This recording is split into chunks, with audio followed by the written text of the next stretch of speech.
U2 Wide Awake in Dublin.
Follow him in there.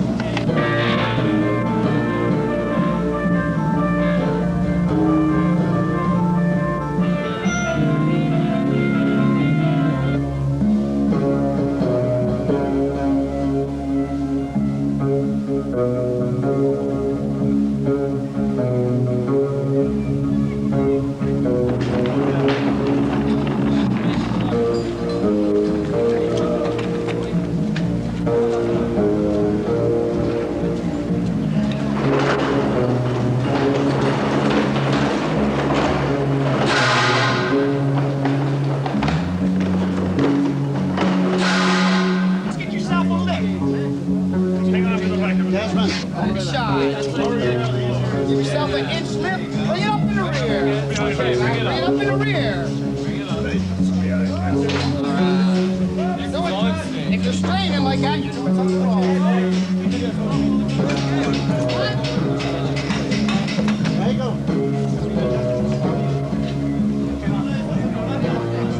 Way down to the back. There.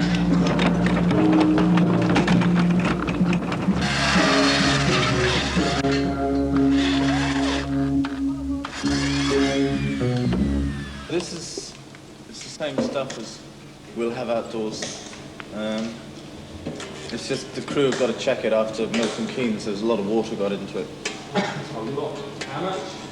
Too much. Bucketfuls. In fact, we're not even sure if it's all working at this point. Edge had a bit of a problem with his computers and stuff. But I mean, really, what we're doing is just setting up in here, and basically we want to make the show as good as possible, so we're just going to rehearse a few things, maybe a few extra numbers that we might throw in if the mood is right and that sort of thing. We don't normally change what we have on stage. We work with the same stuff in terms of our own backline, but we would basically build up the size of the monitoring on stage, and obviously the out front amplification is a lot bigger. But really and truly we define our own environment so that we don't have to be changing volume levels or anything like that for different concerts.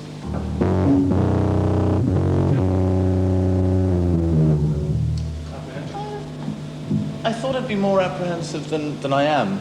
I think there's such a good feeling about the show in and amongst the Dublin City Carnival and everything, that I think we're just concerned that we play the best show we possibly can, rather than actually being nervous about making mistakes or anything like that. We just want to prepare it right and make sure that nobody's disappointed. You see, they're not like most bands. They don't tune. Well, obviously Adam has to be in tune properly, but Larry gets sounds rather than proper tunings. So once the drums sound right for the different songs, that's the most important thing. But I can't play, but I can tune more or less to what he wants. He comes in and fine tunes him himself. And he doesn't want to do anything. He just wants to get up, sit down, and play. And I got to make sure he's able to do that, basically.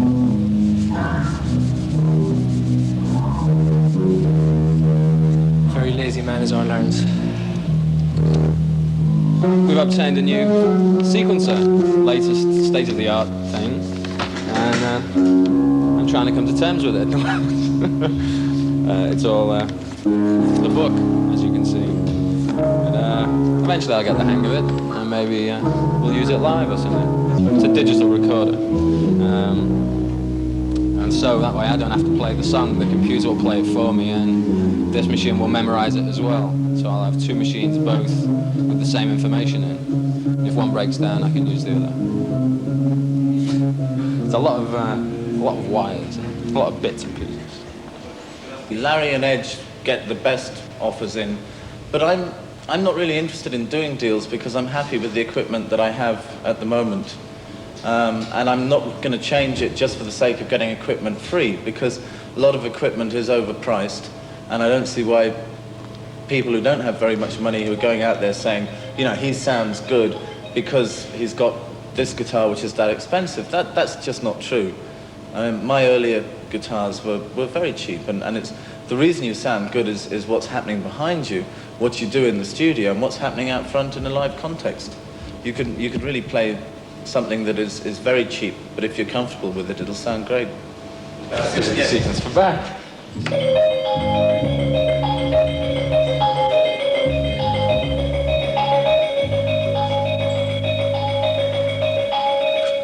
Right, we'll carry on and carry on for as long as you like, for as long as you like, for as long as you like. Right, we'll carry on and carry on for as long as you like, for as long as you like, for as long as you like. Set up correctly. Complicated machine, but Unforgettable Fire I did in here earlier on. See if we can find that. There we go. It's starting to load.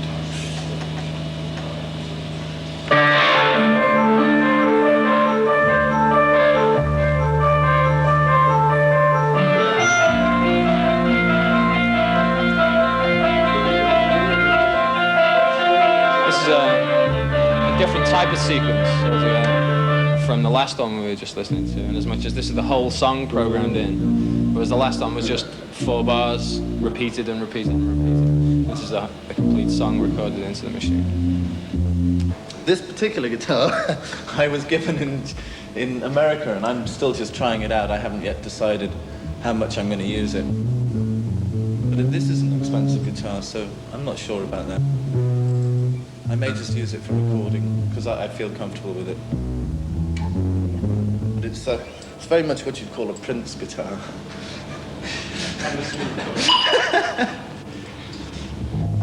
I got involved with U2, first of all, in 1982, which was a tour prior to the War album being released. It was a 1-month short European tour we did.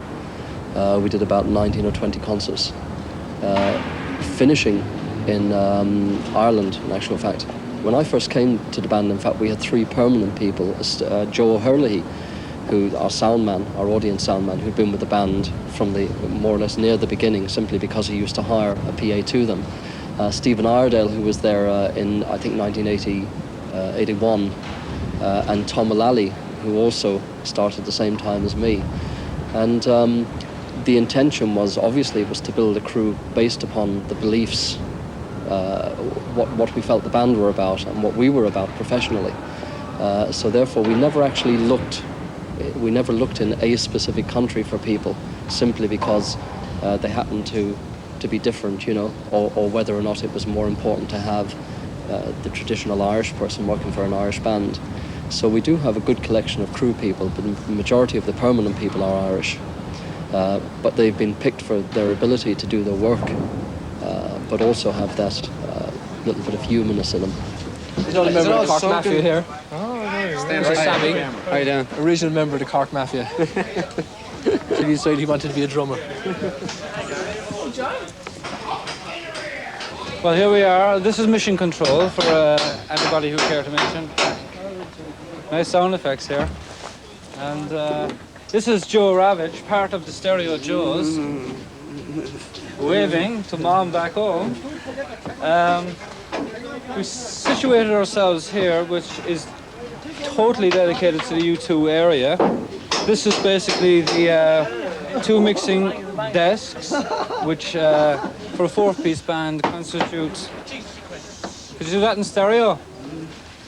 Constitutes 2 two 32-channel boards, which are quite a substantial feat of electronics for a 4-piece band, as they tell me.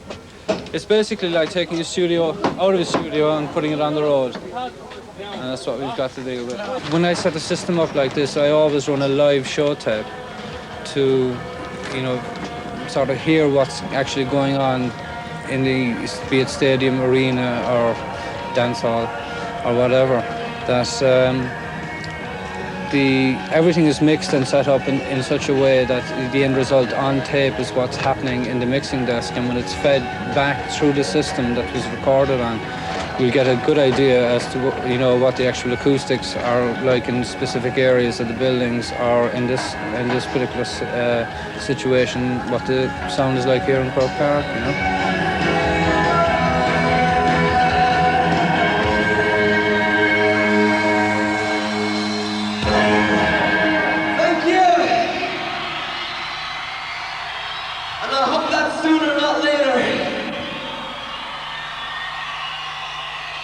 Until then, this is Pride in the name of love.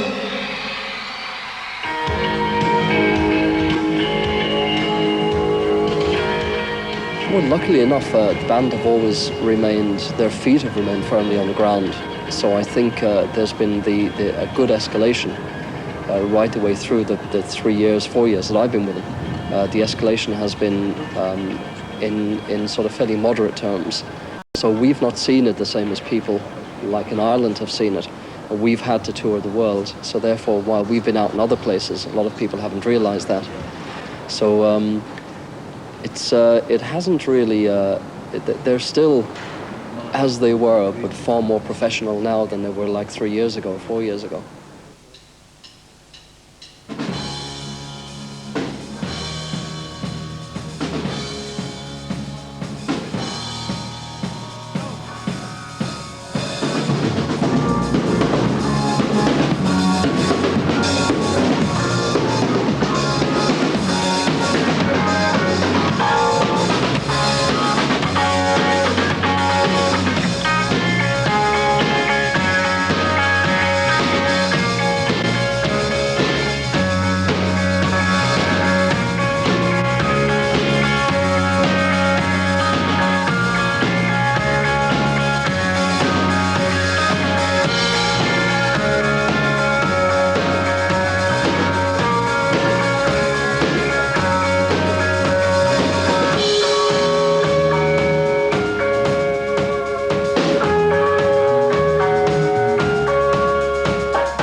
What's Blood Red Sky again? That's 80 something. 80 something. No, that's. No, it wasn't. It was 70s. Yeah, late 60s and the early 70s. 1, 2, 60. 3, yeah, there we go. 4, 70. That's Blood Red Sky.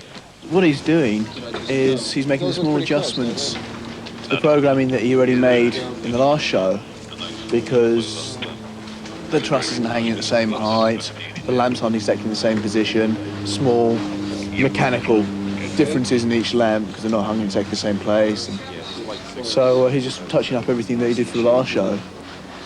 And he's got everything stored on disc so that from one show to another, even if the desk goes off to do something else, which in this case it doesn't, but if you say go from one country with say, a 2-week gap or something, and the lights meanwhile hard out to do something else, then he's can store it all on disc and just pull it out and then comes out with exactly the same thing on the desk. 63, 65. That's weird. That's the piano one. Oh yeah, that needs touching up. Yeah, which that's just the 4, right? Yeah. It's 1, 2, 3, and 4. Yeah. Actually, why don't I go everything else Q2? They're the very first Yeah. I think the middle one fully is probably the worst. computerised lighting system. They came out about 1981, and before then there was no serious system where the lights would move and change colour and all be stored in the computer. They had special effects, but this is an entire lighting system. If you have enough Vari-lights, which doesn't take too much, depends on the size of the stage of course, you can just use Vari-lights. And because they move, then you can use them pointing in different directions, cover a different part of the stage at different times, doing different songs. It means that instead of having to have one lamp to cover a piano player in one colour and having another lamp to cover somebody else in another colour, you can use it, they're not being used at the same time, you can use one single lamp for it. And that's all the way through the different songs. And then of course you can use them effects in moving themselves. So we didn't go for the open white in the end, no, we went for the turquoise. That's right. Yeah, no, that worked really nicely. The keyboard ones are in open white, aren't they? Just do one last thing for you. I'm just in the middle of starting 57, just a Oh, sec. okay, sorry. Slow that down a lot.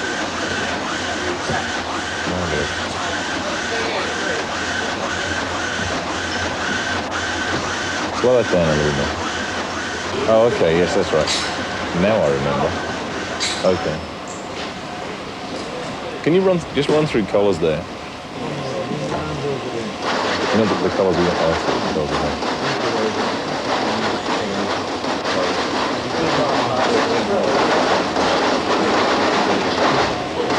Okay. I'm back into the Electrico, the Manic one. It's the lighting designer who decides what he wants to use the Vari-lights for himself. So he'll sit down along with the board operator, or the lighting designer if he's used a lot of Vari-lights, and sometimes do the board himself.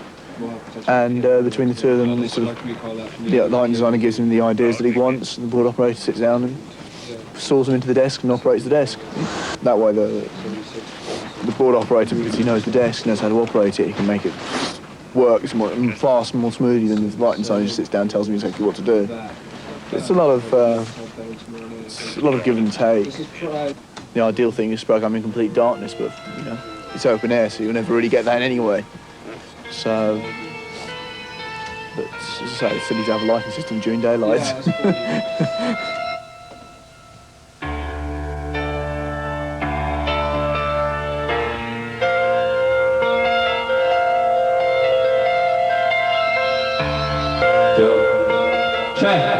That's fine. That's fine, Tim, thanks. Right.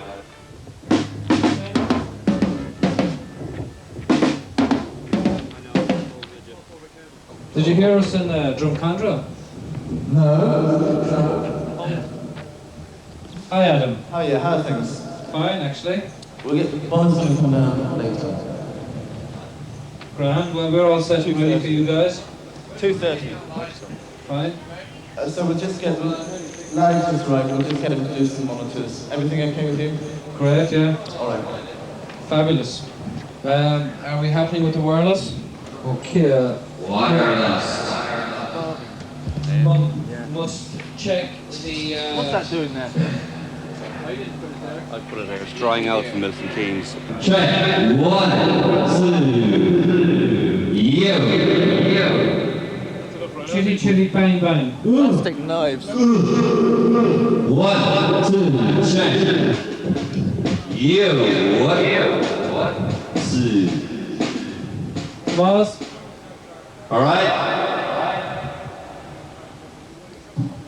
Yeah. It's okay.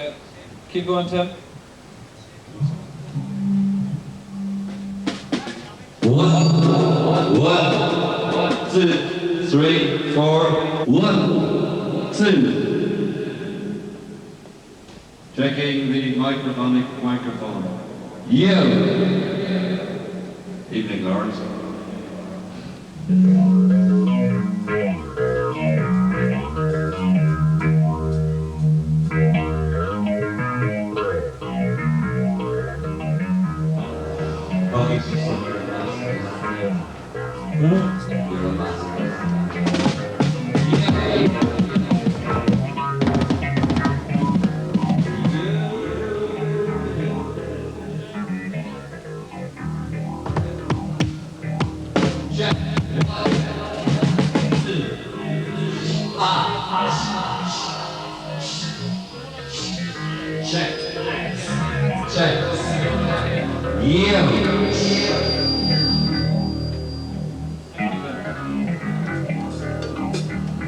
I'm off for lunch.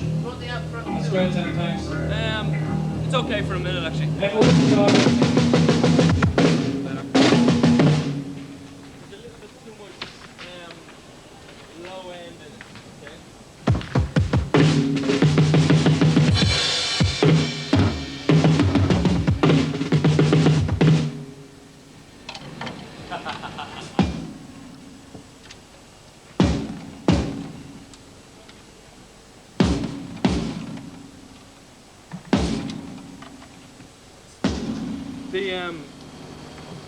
The acoustics of drums change everywhere you go. Every single gig, it's different. So you got to tune them every gig. Sometimes it's very easy, sometimes very difficult. Sometimes you might spend 4 hours tuning the kit. Sometimes it might just happen. It just depends on where you are. Like wind, especially affects, and rain, obviously.